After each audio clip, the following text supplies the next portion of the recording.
Are you tired of thinking about drinking, trying to control it, and ending up in the same loop? Welcome to the Feel Good Alcohol Free podcast, where high achieving women learn how to step out of the stop start cycle and build a life that feels calm, clear, and alcohol free on purpose. I'm your host, Lindsay, accredited sober coach and former high functioning drinker. After more than a decade of drinking every night while keeping up a big career and a life that looked fine from the outside, I rebuilt my identity from the inside out. Now I help women stop negotiating with themselves and trust their own decisions again. This isn't a podcast full of cliches or willpower pep talks. You're getting real conversations, lived experience coaching, and practical tools you can use inside your actual life, not perfect conditions. So take a breath. You're here because you're ready to feel good in your real life. So let's get started.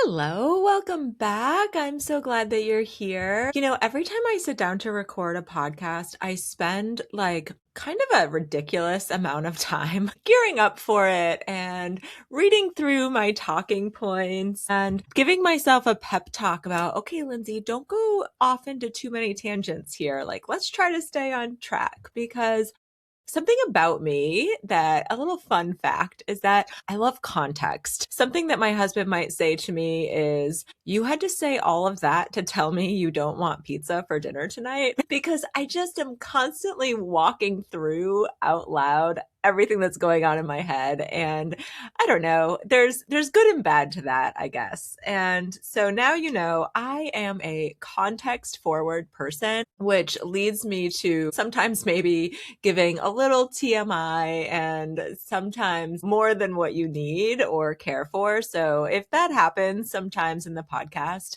my apologies. And if you love it, yay, we are soulmates on some level. So today I am going to talk about something that is a real picture, a very clear picture of my journey. And it is one of the things that is a very prominent conversation inside my coaching containers. I spent my career helping people develop professionally. So for many years in my career, I was a manager and a leader of people. And it was really more of my strength and my favorite side of the work that I did, particularly around helping people have difficult conversations with others. And, whether this is in workplace resolution or whether this is with, a spouse or somebody who you're really close with. And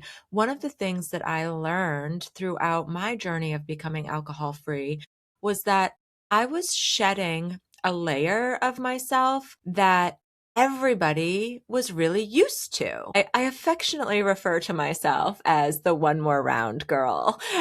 I was the one who there was always going to be enough wine if I was in attendance. And I was always going to be the one that would stay out for another glass or whatever. And so this was a level of my identity that people expected and knew about me. As I was moving through this change that I was making, and this is the case for you as well, listening. And this is something that I remind the women that I work with is we have to train people on the new us.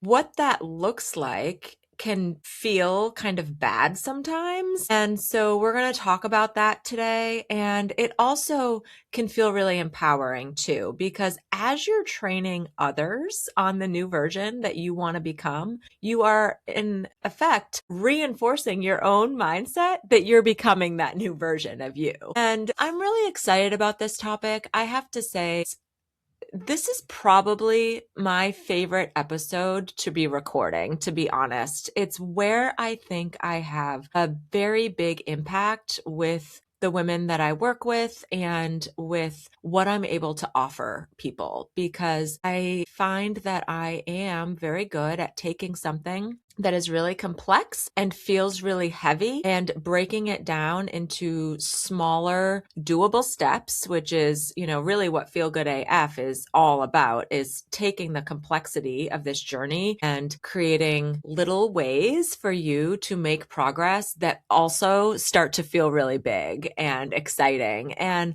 that's really what I take so much pride in. So today we're talking about the exact thought process that I used when my husband asked me, "Are you ever going to drink again?" And the way he asked me this, sometimes, the question varied. It came up a few times early on after my last drink. And sometimes it would show up as, "Are you still going to want to do the same things that we used to do if you're not drinking?" And I've talked a little bit about that before. For example, are you still going to want to go out with our friends after we spend the day on the mountain for a little après or whatever? And so I'll get into some of those examples later in the episode, but that's really how it came out. Like, oh, is this forever? Or how are our lives going to change? And what do you need from me? Which was the beautiful part. And I really teach women how to go from, my husband keeps asking me if I want to have a drink with dinner, to, oh, my husband, he actually gets it now and he's supporting me. And I've found the language to use so that I'm getting what I need from him. And that's really what this is about. Like, we have to find the language that works and we have to repeat it. This is a boundary that you're setting when you're creating a new identity for yourself, or, just even really shedding an old layer that doesn't serve you anymore. This is a boundary that you're setting, and we have to repeat our boundaries over and over again, especially to the people who care about us the most, the people that we spend the most time with, because they're used to seeing that old version of ourselves. So this often comes from somebody that is really close to you. Maybe we're not talking about your husband. Maybe we're talking about your parents. That's another area of mine where I had to train my dad. Like, I don't want to come over and sit on your porch anymore and have a couple of bottles of wine. That was a big part of our relationship. Or my dad and I used to go out for really beautiful, lavish lunches, and we would lounge and have all of this wine. And it was a real bonding piece for my dad and I. And so this was also an area that, that shifted, and I had to train my dad. No, I don't drink wine when we go out to lunch anymore. Or no, I'm not having a glass of wine at dinner. We have to find the language that feels really good. And when we do this, it might even be your own inner voice that is asking the same question. It's very likely that it is, because there is so much ambiguity around quitting drinking. We can call it, sometimes it might be self-doubt of, oh my gosh, is this forever? But it doesn't sound like, is this forever? It sounds like, oh my gosh, I never get to drink again. Or, wherever those things are. And so for me, my husband asked me this around 2 months after the last time that I had a drink. I would say it was around 2 months in. And I'm going to walk you through the exact thought process I used in that moment, because it's the same mindset, as I said, that I'm teaching my clients. I'm not talking about creating new rules around your drinking. And I'm not talking about, waking up one day and making a really bold declaration that says, I'm never drinking again. I'm talking about a mindset that you need to instill within you and continue to practice every day. And because not only does this mindset reinforce to you what's important, it reminds the people around you what your goals are and what is important to you. Okay, let's just take a quick break from the podcast so that I can tell you about a little Italian magic in a can. It's Lapos non-alcoholic Negroni. This was born in Florence's most iconic bar, and it's a zero-proof cocktail that captures the essence of a classic Negroni. So it is perfectly bittersweet with notes of juniper and bright citrus, slightly sparkling, and as the Italians say, molto bitter. So you can sip this straight from the can or have it the way that I have it. Now, you know that I live in Vermont if you've been listening to this for a while. And my husband makes this drink for me with an orange slice and a hint, just a little tiny splash of Vermont maple syrup. And it is so incredibly delicious. I drink these all summer long, all spring, all year. This was a big Christmas time beverage for me. And now the most exciting part is that it is available at your local Whole Foods market. So the next time you're shopping, add a 4-pack to your cart and bring a little taste of Italy home with you. And if you prefer online shopping, you can grab this at thezeroproof.com, which is always linked in the show notes here. So you can grab it there. And if you haven't placed an order yet, you get a discount with my link. So enjoy trying this NA alcohol free option and send me a message. Let me know if you try it with a little bit of maple syrup.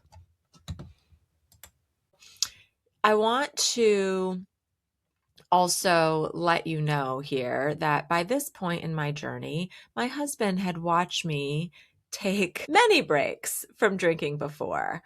I had said dozens of times, oh my gosh, I need to quit drinking. And then I would go back to drinking. And he saw me through this cycle of, not drinking on weeknights, literally getting upset with him for, God forbid, asking me to go out to dinner on a Tuesday when I said that I wasn't drinking, because in my mind, going out to dinner meant I had to drink, but he didn't see how those were connected. So hopefully I'm starting to paint the picture of like what's going on in my mind and what's going on in his mind and why maybe he thought he was supporting me. But really, I felt it was like, how come you're not helping me? I told you I didn't want to drink anymore.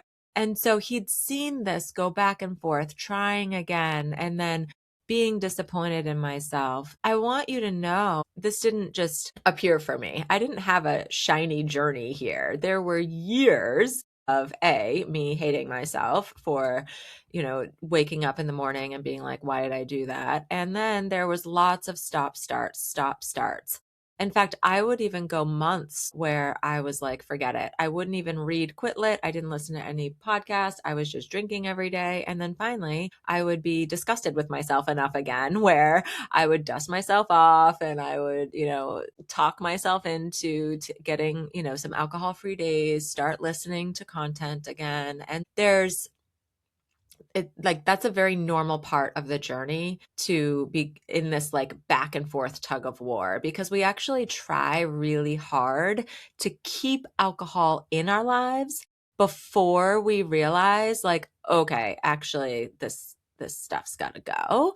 That's just really normal. So when I stopped drinking after this my last drink, like there might have been a question in the room, like, is this just another phase she's going through? And for me though, something was different this time. And I started to collect this evidence. I started to actually see I'm reaching my goal here. Like my actions are making me wake up and feel really proud of myself. They're starting to like match up with what I'm saying I want for my life. And so this is evidence. I was collecting evidence that alcohol not being in the picture was directly related to some of the successes that I was having. And when I say successes, I mean, it had been a long time before my husband and I had gotten into an argument. I had landed a new job that walking out of the final interview with the offer letter, I could not believe that they'd hired me. And then all of a sudden, it just was stacking up to be something that I was meant to do. I was so happy and just feeling the recognition from this employer, and it was backed by, financial compensation. Like it just was feeling so good. Then there were other things that I was doing that really helped me see alcohol doesn't actually fit in my life and doesn't need to be there. Some of these looked like, going out to dinner with friends and not drinking, going out with my husband and sitting across the table from him at a nice restaurant and not having to order a bottle of wine, which always led to me being like, I don't know, angry with him about something stupid. Like, what? What was I even thinking? It resulted in us inviting friends over for a fire and everybody else would be drinking and I'd be, leaning into my NA beer and feeling really good about it and having the night end at a reasonable hour and waking up the next day and going for a run, something that I would have bailed on any other Saturday or Sunday because when friends came over for us to like have a fire and a get together and there'd be dogs playing in the backyard and everybody drinking. Like I was the one staying up really late and keeping it going, knowing that all of these things were happening and I was enjoying them and feeling really good. And on top of that, like family gatherings were improving. I started to spend time with my dad where I wasn't drinking, standing up for myself, telling my dad, look, no, I haven't had a drink in 2 months. And his response would be, well, you're going to have a glass of wine at dinner, right? And then I would say, actually, no, because every time I have a glass of wine at dinner, I end up having a second glass and then I end up having a third. And then I go home and I open another bottle of wine. And like he didn't get that. So I had to explain it to him. And as I started to get more comfortable finding the words that felt really good to me so that I could reach my goals, that's when it became easier for me to train the people that I loved and who loved me on this identity that I was building. That's what I mean here. The exact thought process that I used stemmed from me realizing it's not them, it's me. They're supporting me the best way that they know how. I have to tell them more. I have to be more open. And I don't mean in like a drop out, vulnerable, laying it all on the table way. I mean a little bit of a time where it feels good and you're giving them enough information so that they can support you and learn about who you're becoming because there's a lot inside where you don't know who you're becoming. And that's the scary piece. Like, I didn't know what I was going to be like or what it was going to feel like to, go out to dinner with my parents and not drink. I didn't know. I didn't know what it was going to be like to have my dad come visit and his wife and my husband, and we sit around the table and, play cards all night, which often would end up like me drinking too much and, getting mad at my dad for something or whatever. And so it's like, I didn't know what that was going to be like. But here's the exact thought process. I knew already what it was like to do all of those things with alcohol. So do you see the difference? Like I already knew what it always led to. So I felt like this is my opportunity to try all of these things without drinking. And that's where I felt like was this big turning point in my mind. I owed it to myself to try going out to dinner with my girlfriends and not drinking. I mean, what was the worst that was going to happen? Because I already knew what it was like to do that and drink too much and tell my husband I was going to be home at, 7, but didn't come home until 10. And oh, by the way, had to Uber, left my car downtown. Can you bring me there tomorrow to get it? Like, come on here. Like, I already knew that outcome. So I felt like I owed it to myself to see what it was like to actually come home at 7, to still have dinner with my husband when I said I was going to wash my face after a girls' night out, to go to bed at a reasonable hour, hydrated and not mad at myself for breaking another promise that I had made, and then wake up the next day on like, a Thursday morning and be ready for, hello, 2 more work days and get the workout in and move on with my life. Like that's what I owed to myself because again, I already knew what it was like to do it the other way. I already knew what it was like to invite friends over for a fire in the backyard and sure, bring your dogs and, end up like drinking too much and having them stay until midnight, 1 o'clock in the morning, probably irritating my neighbors and, passing out, like going to bed way later than I wanted to. And then lying around all morning the next morning, being mad at myself because I drank too much again. I knew what that felt like, but I didn't know what it would feel like to invite friends over, maybe only have them over for a couple of hours and then wish everyone well on their way and go to bed, 10:30 or 11 o'clock with a clean face and have had a really good time connecting with my friends. And sure, maybe it was awkward. Maybe it felt weird at first. Going into it, I didn't know, like, oh my gosh, are they going to think I'm weird? Are they going to think I'm not hospitable because, I'm kicking them out earlier than usual? Maybe my husband can just stay up with them and it's his problem and I ghost everybody and go to bed at, whatever time I want. Like, but that's okay because you're just doing it differently than you had before. I also was showing my friends, this is a version of me that you haven't seen before, but like maybe this is the one that's going to stick around. And that is also okay. I outgrew having friends over and having them over too late and getting into crazy shenanigans and talking crap about whoever and whatever and getting into these like crazy ideas that never came out of anything.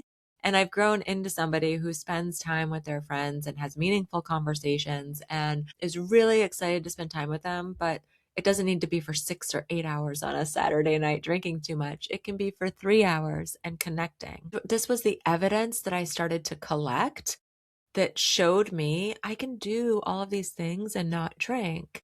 And then as time went by and I did them again and again, I was also showing people in my life this new version of me and how I continued to show up consistently. There's the people that don't see it every day. And then there's your husband or your partner or your parents or, even your kids. Those are the ones that the actions have to be backed by words. There's that saying, actions speak louder than words. And while that's true, I also believe that we have to keep reiterating our words and prove them with action. Like they have to go hand in hand because you might be doing something, but unless you have words communicating what you are doing and what you need, the other person is only going to support you in the way that they know how. For example, your husband or, partner, they might be seeing you not drinking, but they know that you've done this before and you would still have a drink on a Friday night if you went out to dinner. So this is the opportunity to remind them on Friday, hey, I know it's Friday night and I know that there have been a lot of times where I didn't drink during the week. I said I'm not drinking, but then on Friday night I caved. I just want to let you know, like, that's not on the table. Like, I'm still not drinking. Something like, I want to go out to dinner tonight and FYI, like, I'm not drinking. And if anybody asks me about it, just, I'll take it from there. Like, no support, or I'd love for you to just order me an NA beer if I get up and go to the bathroom or something like that. Like, we have to iterate over and over what we need because otherwise the other person is going to continue to support you in the only way that they know how. They may not know, I don't want to drink at all. They may think you're just trying to cut back. So from their perspective, having a drink at dinner is cutting back or isn't that big of a deal. You don't have to, clear your calendar and have some major conversation about this and get super duper vulnerable here. But like opening the door to a little more vulnerability at a rate that feels good to you is going to go a long way here. They need a little peek behind what's going on in your brain here. And that's going to help them be able to support you in a way that's going to be really useful for you.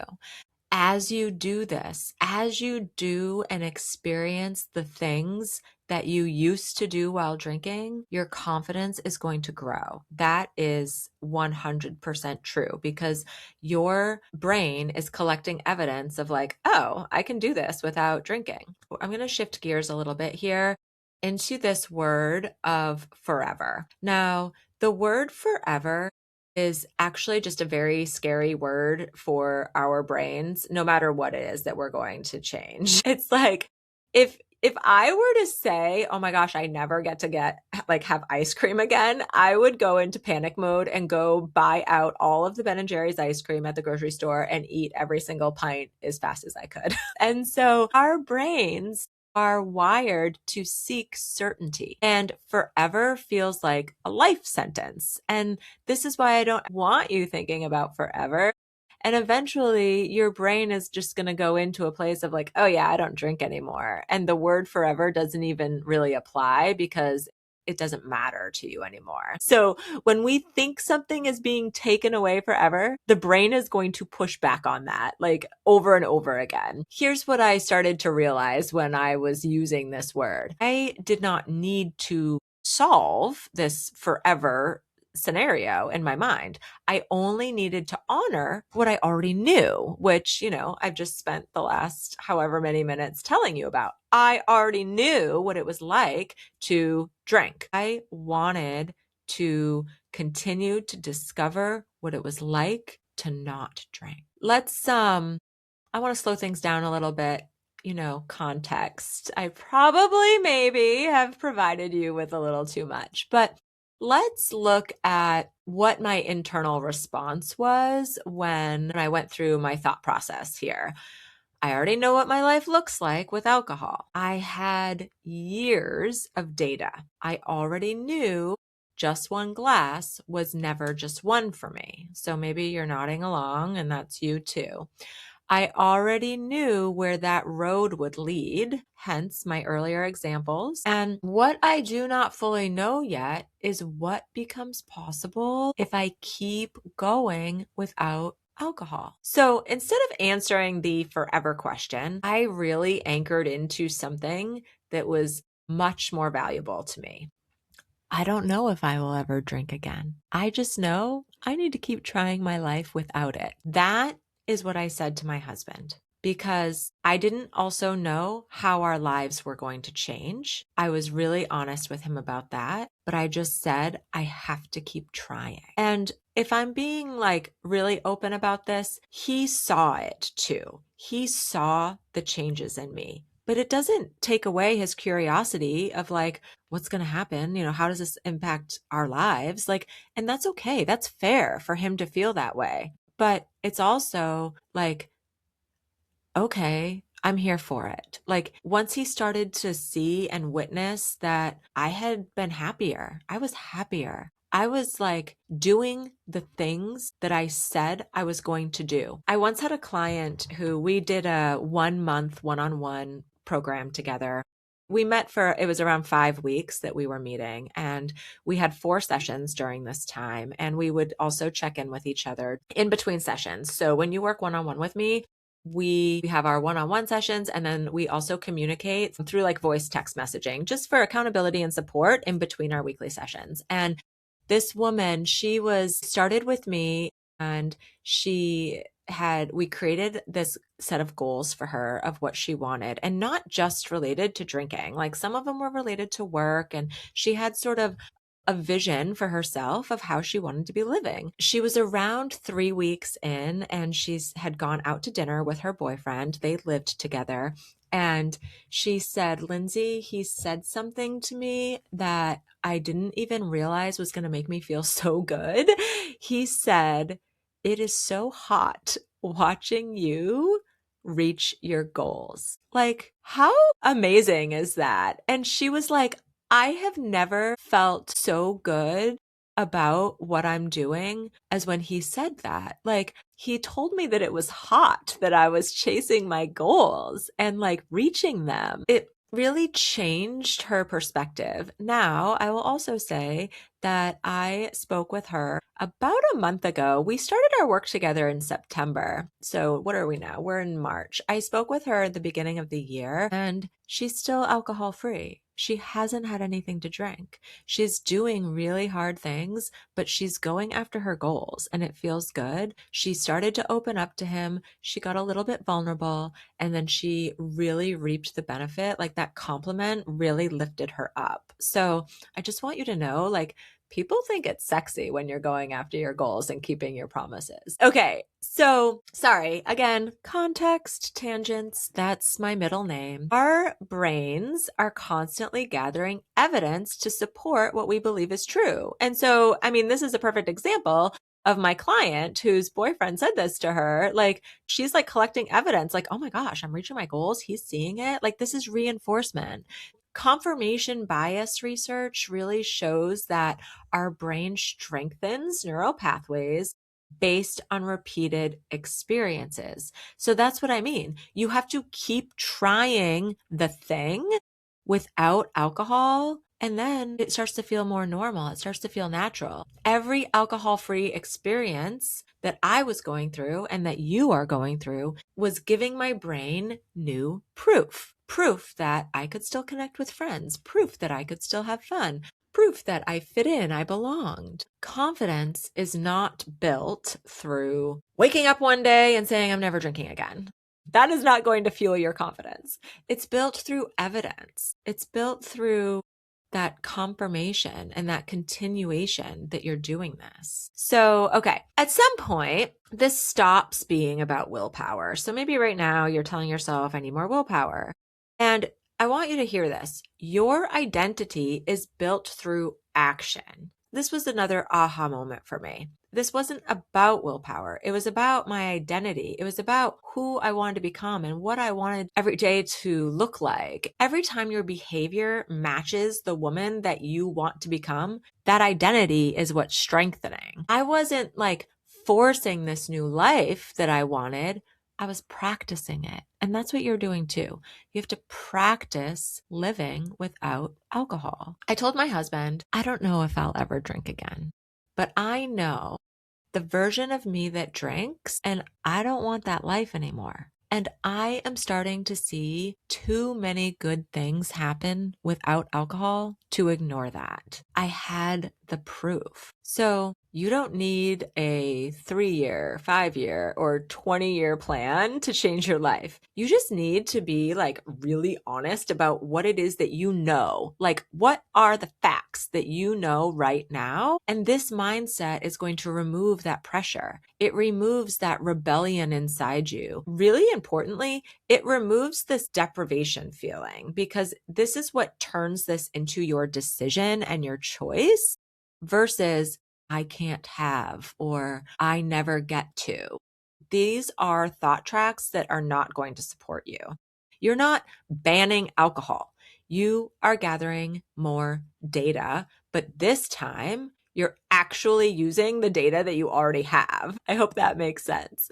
So use curiosity and bring that to the forefront, and let that uncertainty word just like bury it somewhere. Go and write the word uncertainty on a piece of paper and light it on fire, or bury it in your backyard, or I don't know, rip it up, do something with it. But you no longer are worried about uncertainty. You are focused on curiosity. Live it. Live curiously. So, switching gears. So many of you, and I was in this camp myself for too long, it's what kept me really stuck, think that you have to make these declarations. I'm never drinking again. This makes your nervous system totally panic. And then you have this urge to drink, like my Ben and Jerry's ice cream example earlier.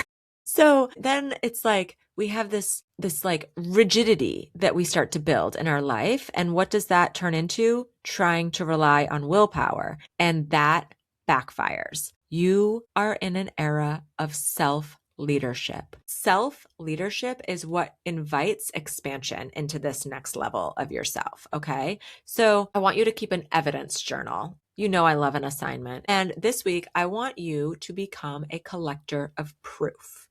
After any alcohol-free experience, I want you to write these things down. And this is in the show notes. What surprised me? What felt easier than expected? What did make this possible? Now, the reason why I want you to answer these questions is because your brain changes when it sees the evidence. And the evidence is what is building that beautiful thing called self-trust inside you, okay? I really loved recording this episode today. If somebody asks you whether this is forever, I want you to know this. You are allowed to say, I don't know about forever. I just know that I love who I'm becoming. I love how I feel right now, and that's not something that I'm willing to give up today. And for now, that is more than enough, okay? You don't have to see the entire path. You just have to keep walking toward the version of you that feels more confident and more honest with herself. So, okay, if you've been experimenting with this life without alcohol, I want you to stay really close to me because this is what I talk about here. And I also really want you to send me a message or send me an email. Let me know what you thought about this episode today, because I do know that this topic is something that we discuss quite frequently inside my coaching containers. And the women, it's one of the top things that keep us stuck. So go ahead and please send me a message. Let me know how you're doing. I cannot wait to hear from you. I love hearing from you, and have a wonderful day. If this episode landed for you, it would mean a lot if you left a review or take a quick screenshot of it and share it on social media.